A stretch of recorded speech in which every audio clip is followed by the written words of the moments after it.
Qui sont vraiment devenus une grande nation de l'escrime, quelle que soit l'arme. Alors on a cette fois l'attaque d'Alexandre Bardonnay. J'allais dire cette fois une poignée cross d'une poignée cross du côté. Tergiversation et ça part directement à l'épaule et magnifique touche.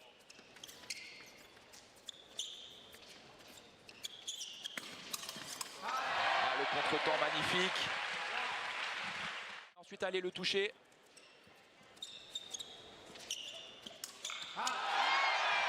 Quel début du match de Français.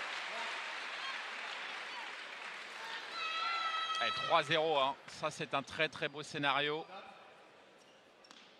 J'arrête pas de parler de scénario, hein. C'est déjà le cas avant, mais la liste Bardonnay, et après quasiment 2 jours de compétition, ça commence un peu à jouer. Et lui il a l'air toujours aussi frais, donc c'est ça qui fait plaisir. Ah, il est bien en jambes, ça c'est évident. Allez, c'est bien, même si c'est une double.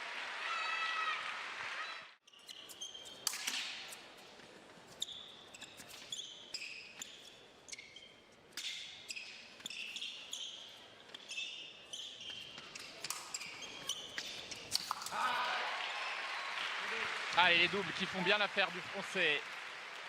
5-2. Pour l'instant, pas de solution hein, pour l'Américain qui essaye un peu d'être un peu plus agressif. Mais pour l'instant, Bardonnay contrôle tout ce qu'il faut. Part très très vite, hein. Il y a eu très peu de temps d'attente et encore moins dans celle-ci. Oh, les flèches. Là, on n'est pas dans la fléchette, hein. On est dans la flèche. Jusqu'à ce qu'il y ait une rébellion. Et s'il n'y a pas de rébellion, s'il n'y a pas de capacité de rébellion, il va plier le match très très vite. Hein. Il tient très très originalement son épée, le russe. Il vient de se prendre une touche là, mais il a une poignée droite, mais il ne la tient pas en bout. C'est ça, je pense que de tenue, il a dû avancer un peu sa main vers sa coquille pour avoir un peu plus de tenue de son arme.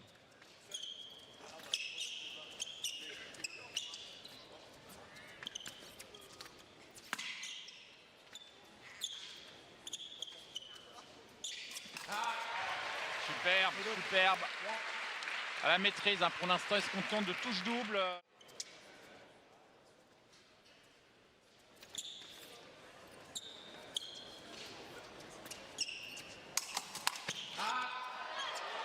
Alors, est-ce que c'est comptabilisé ça? Non. Ouais. La touche a été portée après le dépassement du Français.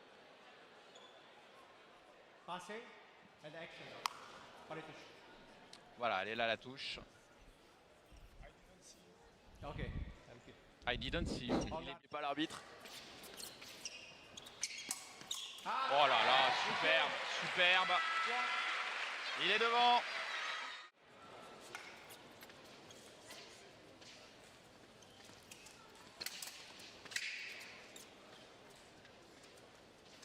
Tout se passe bien pour notre Français. De toute façon, pour l'instant, j'ai l'impression que l'Américain n'a aucune réponse à ce que propose Alexandre.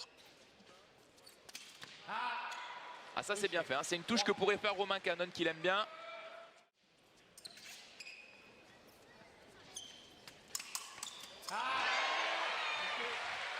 Et en plus il a un peu de réussite notre Français parce que là il rate son attaque.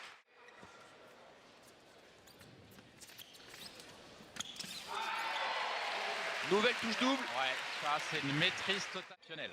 Il a dû sentir dès la première touche qu'il avait l'ascendant et il a appuyé au maximum. Je suis pas sûr qu'on aille à un deuxième tiers-temps. Il reste 40 secondes quand même.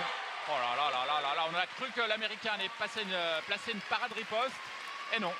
Et vous allez voir encore sur l'attaque d'Alexandre, l'Américain qui est tout sur l'arrière pour éviter la touche et donc il peut pas poser sa pointe sur la cible. Et du coup, vu qu'Alexandre lui est vers l'avant, c'est lui qui a l'avantage et c'est lui qui peut toucher. Il remise et il touche, ouais. Il continue son action et ça touche. Allez, 30 secondes. Allez, la première touche simple, je crois, de l'Américain. Première fois qu'il a lu. Ah, c'est un escrime, hein. Si vous n'êtes pas fléchi, tout de suite, c'est la sanction. Même à ce très haut niveau, vous ne pouvez pas vous permettre ça. Ça là, elle rentre bien. Il part à l'épaule de son adversaire, Alexandre. Puis au moment où l'adversaire monte sa main, il redescend juste en dessous de sa main. Et hop là. Allez.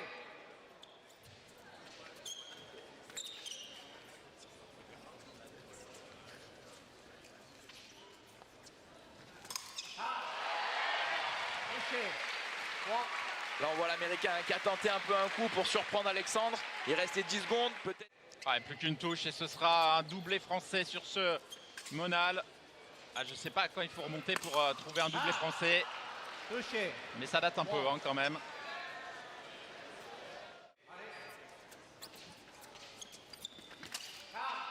Ah, une tentative de touche au pied qui n'aboutit pas. Ah, C'est vrai que c'est une cible qu'il apprécie généralement, Alexandre Bardonnay. Et la double pour terminer. Eh bien, nous aurons une finale franco-française sur ce challenge Monal. Bardonnay affrontera Bila. On ne pouvait pas rêver mieux. Ah non, mais là, nos Français nous ont délivré 2 performances superbes en demi-finale. Les deux ont été expéditifs. 15-7 pour Gaëtan Bila, 15-9 pour Alexandre Bardonnay en un peu plus d'un tiers-temps. Les deux ont été magnifiques et franchement, ça fait plaisir de voir 2 Français en finale ici à domicile à Saint-Maur. Et voilà, maintenant, chacun aura son box vide pour la finale parce que forcément, les entraîneurs nationaux